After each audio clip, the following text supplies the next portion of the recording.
All right, so we're taking a deep dive into the foster care support worker career path today, and you've brought some really interesting RoleCatcher materials with you, so it seems like this is more than just a job search for you, huh?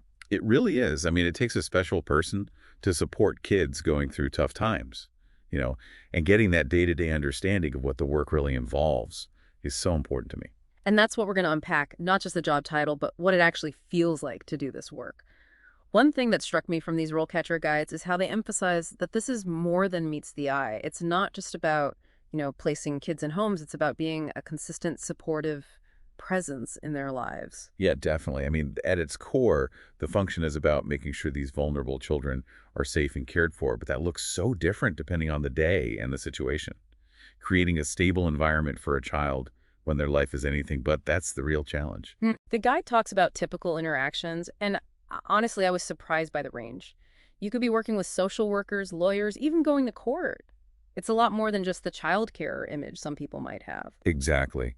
And we can't forget the emotional side of it either. You're dealing with really sensitive situations, constantly advocating for the child's needs and trying to build trust when their world has been turned upside down. It's a constant balancing act, and it made me wonder what kind of toll does that take on someone emotionally? The guide mentions high stress levels and the potential for burnout. It's serious stuff. It really is. We have to talk about the emotional toll this work takes. These professionals are dealing with trauma every day, and supporting them means more than just focusing on the rewards we have to address the systemic issues that lead to burnout in the first place. That's such a good point. It's not just about celebrating their positive impact. It's about figuring out how to better support them so they can keep making that impact without burning out. You can't pour from an empty cup, right? Exactly. And that leads to another layer of complexity, the actual work environments. The guide mentions government agencies, nonprofits, even private practices. Talk about variety. And that's something I think is important for anyone considering this field to understand. Your experience as a foster care support worker is going to be really different depending on the organization, its size, resources, Yeah. their whole approach to care. Absolutely. Mm. It's about finding the right fit, not just for the children, but for yourself as well. Yeah. At the end of the day, you're going to be most effective when you're in a place that aligns with your values and lets you bring your whole self to the work. I totally agree. Which I think brings us to the heart of what it takes to actually thrive in this role, the skills, the knowledge, even just the right temperament. It's about going beyond just being empathetic. It's about building a professional toolkit. So we've talked about how emotionally demanding this work can be, the different settings and all, but what about the skill set itself? What does it actually take to be a foster care support worker? Well, that's where RoleCatcher gets surprisingly specific. They go beyond the typical, like, good with kids stuff and really break it down into core abilities. They even rank them by importance. And I got to say, some of them surprised me. Yeah, like I would have thought complex problem solving would be right up top, but it's actually active listening that takes the lead. What do you make of that? It really shows what this role is all about. Think about it from the child's perspective. They've experienced instability, maybe even trauma. Having someone truly listen without judgment, creating a safe space for them to open up, that's everything. It's like rebuilding that sense of trust, not just with you, but with the world in general. Exactly.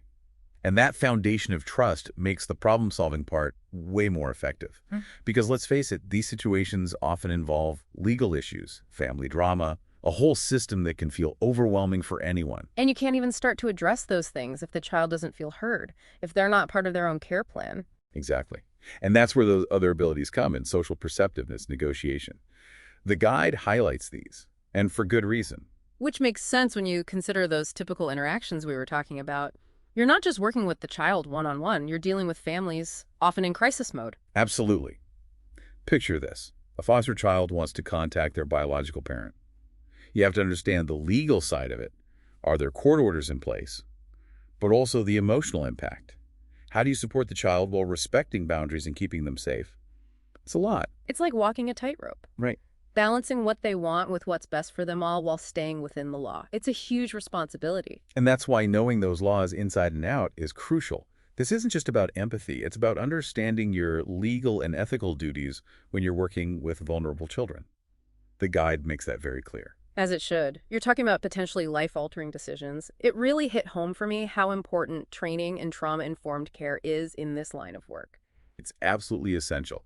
And for anyone who's not familiar with that term, it's basically understanding how past trauma can affect a child's behavior and adjusting your approach. You're not just meeting their basic needs, you're building an environment where they don't feel triggered or unsafe. That's a great way to put it. Recognizing that these kids come with a history and that history matters. And it's not just about their individual experiences, it's about the bigger picture, the systemic issues that lead to these situations. Exactly. And that's where cultural sensitivity is so important. Every child comes from a unique background with different cultural norms, and you have to respect those differences to build trust. Which can't be easy, especially with a diverse caseload. It takes a willingness to learn to be open-minded and to check your own biases. For sure. And it goes beyond individual effort, too. We have to acknowledge the systemic inequalities within the foster care system itself. Which brings us to those industry trends we mentioned, the things shaping the future of this work. We've explored the skills, the knowledge, but what does career progression actually look like in this field? Where do you go from here? That's what I'm curious about. So we've talked about the skills, the knowledge, all the things you need to be effective in this role, but what does that actually look like long term? What kind of career path are we talking about here? Well, RoleCatcher actually does a great job laying out a typical trajectory. They outline the different stages from entry level all the way up to leadership positions. It's pretty cool. It's like a sneak peek into the future of this career. So let's start at the beginning. What does an entry-level position look like in this field?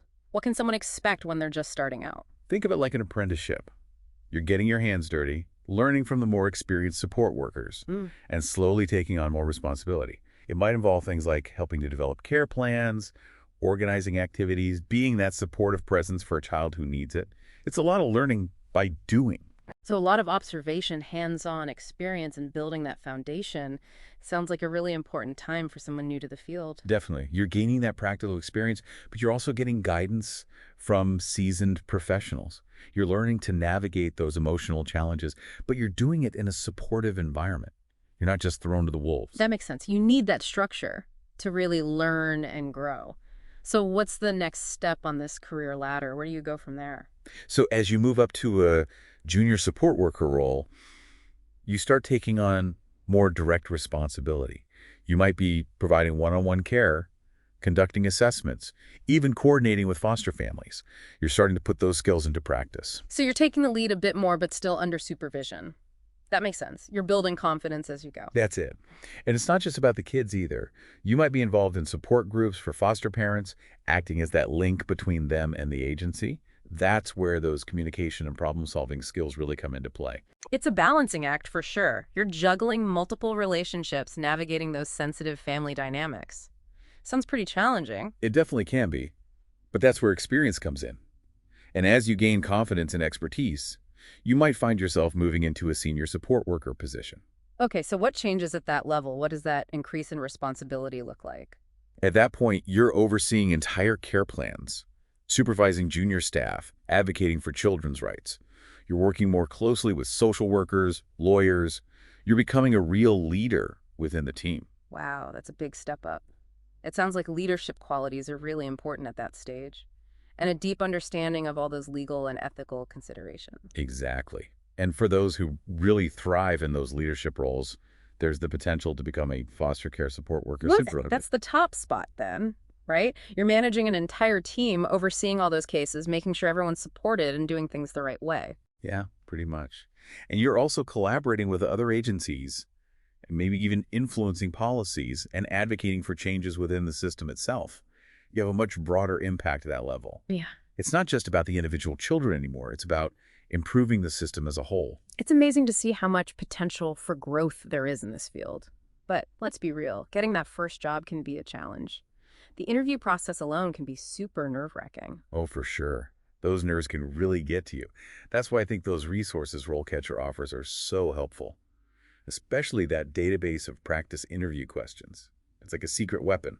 Their materials have a whole section on interview prep. They give you all these scenario-based questions that are specific to foster care support worker positions. It's like they read the interviewer's mind or something. Right. They go way beyond those generic questions and get into the nitty-gritty. How would you handle a child who's acting out because of trauma? How would you navigate a disagreement between a foster family and a social worker? Tough stuff. Those are really challenging situations. Being able to explain your approach, showing empathy, but also that professionalism, that's key. It's not just about knowing the right answer. It's about how you communicate it. Exactly. And Having a resource like RoleCatcher where you can practice those answers, Mhm. get feedback, and really hone your delivery, it's invaluable. It really makes you appreciate how technology can make a difference, not just in the day-to-day of the job, but in preparing for and building a career in this field. Without a doubt. Uh, But even with the best tools and preparation, we can't forget the human element. That's what it all comes down to in the end. Absolutely. The passion, the empathy, that genuine desire to help these kids, that's what shines through. It really is. And at the end of the day, it's those qualities that will make you successful in this field. It's demanding, there's Wow. no question about it. But it's also incredibly rewarding. Well said. And on that note, I want to thank you for joining us for this deep dive into the world of foster care support workers. It's been an eye-opening look at a career path that demands so much, but also offers the chance to truly make a difference. And to our listeners, we hope you'll join us again as we explore other fascinating career paths. Until then, keep learning and keep diving deep.